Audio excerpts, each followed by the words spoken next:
When you still live with your parents and you decide to throw a house party, the first thing you might do is to check with your parents to see if it's cool. Then maybe you straighten up a little bit and promise to clean up afterward. But for 17-year-old Tyler Hadley, none of that happened. His very strict parents didn't agree to a party because he was grounded. So Tyler's Project X party plan consisted of getting rid of his parents first and then cleaning up the house to get rid of the evidence. On July 16th, 2011, he posted on Facebook, "Party at my crib tonight, maybe." When a friend asked him about his parents, he assured them that they were not there. Little did the party-goers know that when they flocked into his crib in Port St. Lucie, Florida at 10 p.m. to drink, smoke cigarettes, pot, pee on the neighbor's lawn, take selfies, and play beer pong all night long, his parents were actually there. Tyler Hadley casually killed both of his parents before inviting 60 guests over to the house for a party. Their massacred bodies were upstairs in the master bedroom. Tyler, who was high on ecstasy, xanys, and also drunk, told his friend what he had done, and news spread around the party with lightning speed. Discretion is advised. This is 10-Minute Murder.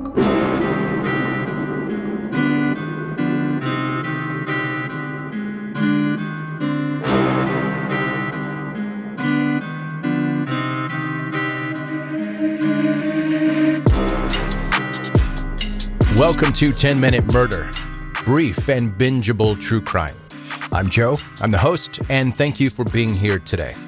Hi. If it's your first time listening, if you like what you hear, I hope that you'll consider subscribing so that you don't accidentally miss any episodes. 1 minute you're enjoying your Crunchwrap Supreme, and the next you realize that you're like 12 episodes behind. Nobody wants that. And yes, I am hungry right now, and I've been thinking about Crunchwrap Supremes all day. Also, if you're on social media, connect with 10-Minute Murder. A link for everywhere you can find me is in the show notes of this episode. I post visuals that go along with the episodes that you're listening to. Nothing gross and graphic, because I don't want to see that. And I assume that you don't either. And if you're not on social media, you probably have a reverse mortgage and aren't listening to this podcast anyway. So, no worries. And now that I've offended 0.03% of the listeners, let's get to today's story.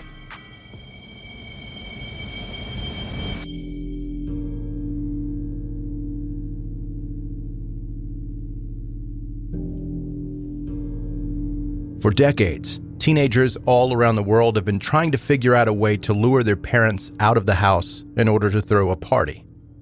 Quiet, tall, and skinny Tyler Hadley wanted to find what was, in his sick mind, a perfect solution at all costs. For years, Blake and Mary Jo Hadley had been concerned about Tyler. Blake was an engineer at St. Lucie Nuclear Power Plant, and Mary was an elementary school teacher. Tyler was skipping school and had been to a psychiatrist, and his parents had sought treatment for his substance abuse. However, nothing had an effect on their troubled son, and he continued to come home high or drunk.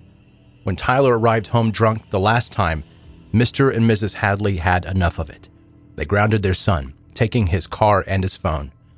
This was the last straw for Tyler, and he came up with a violent idea. On July 16th, he devised a strategy starting with hiding his parents' phones to ensure that they wouldn't be able to seek help. Then he took ecstasy while listening to Feel Lucky by the rapper Lil Boosie, as he was concerned that he wouldn't be able to carry out his master plan sober. After 5 p.m., he collected his murder weapon from the garage. He found his mother first, gazing at her unnoticed with a hammer in his hand. For 5 minutes, he stood there and stared at her as she was working on the computer. And then he attacked. Blake Hadley dashed inside the room after he heard his wife scream, "Why?" only to hear his son reply, "Why the F not?" before he murdered his dad. Once the first step in his party plan was completed, he drug his parents' bodies into their own bedroom. He tidied up the crime scene with towels and Clorox wipes.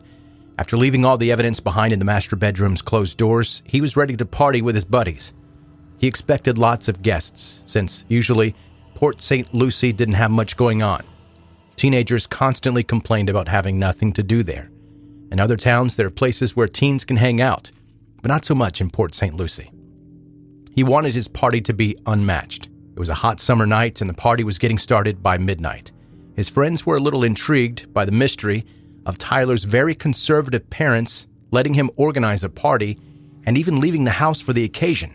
They knew it wasn't like them. Initially, Tyler was telling them that his parents were in Orlando, but as he got more drunk, high, and consequently more confident, he tried to impress his schoolmates by saying that it was his house and he was living there all on his own. He also became confident enough to brag about killing his parents to one of his close friends. Hadley confessed to Michael Mandel that he, in fact, killed his parents. At first, Michael didn't believe a word he said, but Tyler told Michael to check the driveway himself to see that all of their cars were there, implying that his parents couldn't have gone to Orlando or anywhere else for that matter. They have to be home. Michael still didn't believe his friend and assumed that it was some kind of sick joke, and so Tyler took him to the master bedroom to show him the evidence. As Michael recalled, quote, "The party's going on over here, and I turned the doorknob, and I looked down and saw his father's leg against the door." Before leaving the party, Michael took a selfie with his friend, realizing that it would be the last time he would see Tyler because he intended to call the cops. And he did just that after he left the party. He called Crime Stoppers to leave an anonymous tip at 4:24 a.m. When the police turned up to the address indicated on the tip, they came across a drinking party host in a black t-shirt, black Dickies, and black Nike high-top sneakers, who argued and repeated the first lie, that his parents were just simply out of town. Fortunately, they didn't believe Tyler and forced an emergency entry.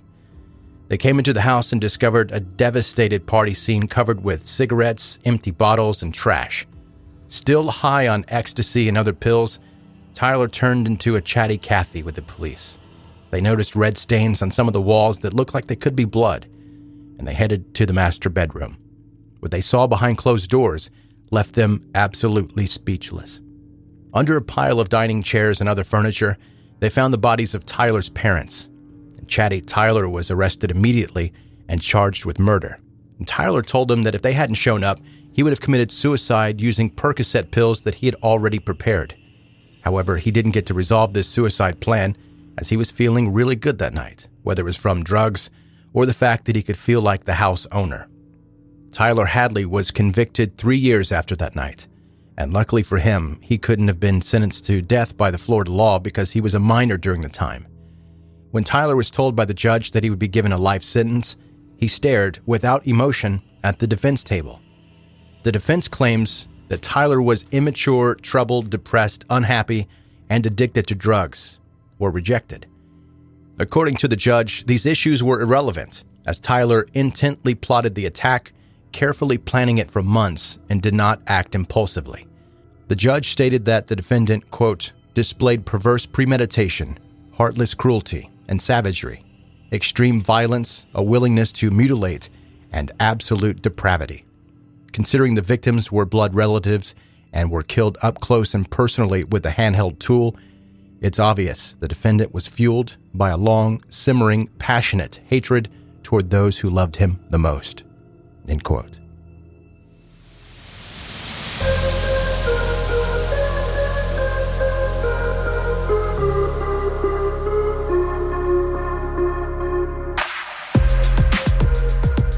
That's today's 10-minute murder.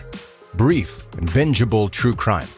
Thanks for listening today, and if you are brand new to this podcast, this was the first time that you listened and you're not currently a subscriber, take a look at where you're listening right now. Find the place where you subscribe. It might say follow, connect, or just the plus button in the top right-hand corner in the case of Apple Podcasts. Just click that, and that ensures that you won't miss any future episodes. They'll automatically come to you when new episodes are available. Also, connect with 10-Minute Murder on Facebook, Instagram, Twitter, TikTok, YouTube, all the places. There are links in the show notes of this episode. Thank you for listening to 10-Minute Murder. Be safe and have a good night.